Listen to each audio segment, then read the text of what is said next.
Guys, welcome to this week's vlog. We want to honor you for continuously spending time on your personal development by watching our videos. We hope they help and we want to jump right in. So this week, we chose a topic that is absolutely crucial. Remember, what we tried to do is here, we tried to bring you concepts that you can use to level up your personal and professional life in terms of personal development. And while studying high performers, we noticed there's one topic we absolutely must talk about as soon as possible, meaning now, which is the concept of habits. Looking at different high performers in absolutely different industries, their success trickled down to their ability to create healthy habits. This is an awesome quote out of an amazing book that I recommend to all of you called The Power of Habit by Charles Duhigg, where he says, all of our life is but a mass of habits. It is scientifically proven that 97% of what an adult over 30 does is habitual practice. So let's look at what this means. What is a habit? So first of all, a habit is an activity, right? And this activity is automatic. What does that mean? That our brain has created a wiring to be able to reproduce whatever this activity is. The second component is that it is unconscious. At this point, our body knows how to do this better than our brain. In other words, what this means is that we do not decide to engage in this activity. We do it, quote unquote, habitually, meaning without a decision. Unconscious. Finally, we have routinely. That means that this practice is set in fixed intervals. Right? It can be a daily habit, it can be a weekly habit, but usually there's a time frame that is fixed connected to this activity. So let's look at this activity more closely, how do habits actually get created, right? Turns out that every single habit on earth, whether bad, whether good, whether weekly, whether monthly, is structured the exact same way.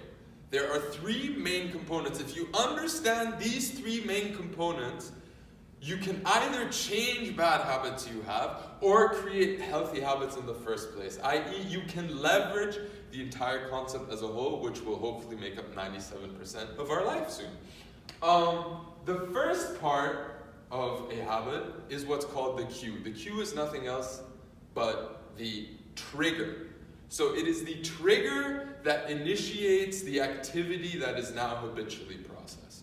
An example of this is if you have a habit like going to the gym, right? A trigger would be that you put on your gym shoes, right? Then your brain knows, aha, we're going to the gym. You go downstairs, right? You go and you do your workout.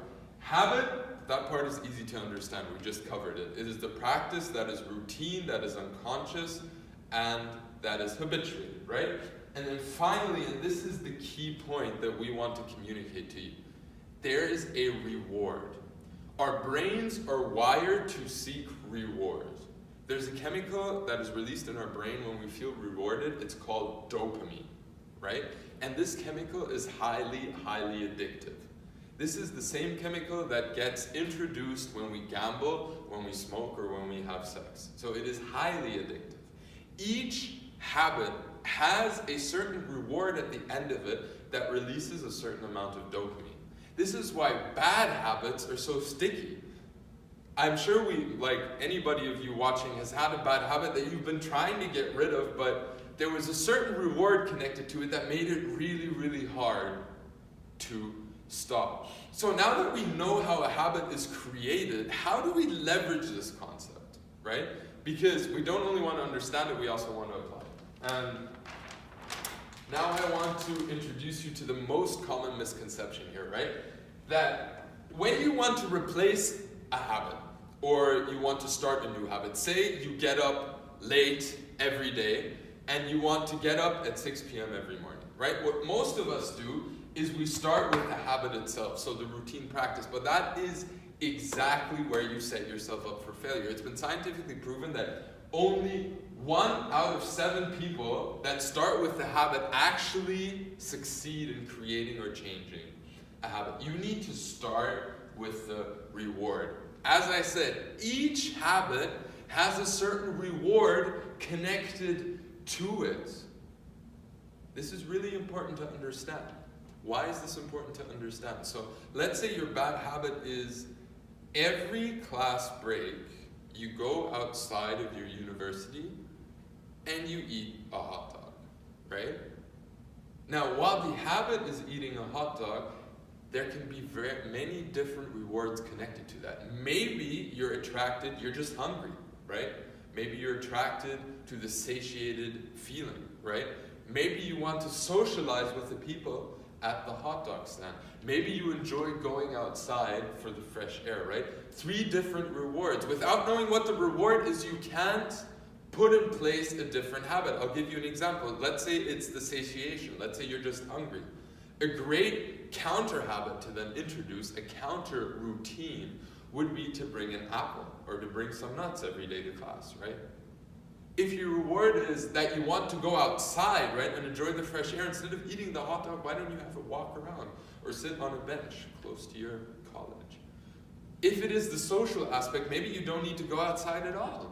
Maybe you can just talk to some of your classmates. If you start with the reward, your probability of achieving a new habit is going to be so much greater. Guys, I really hope this lesson helped you. As always, share this with your friend and we'll see you next week for another episode.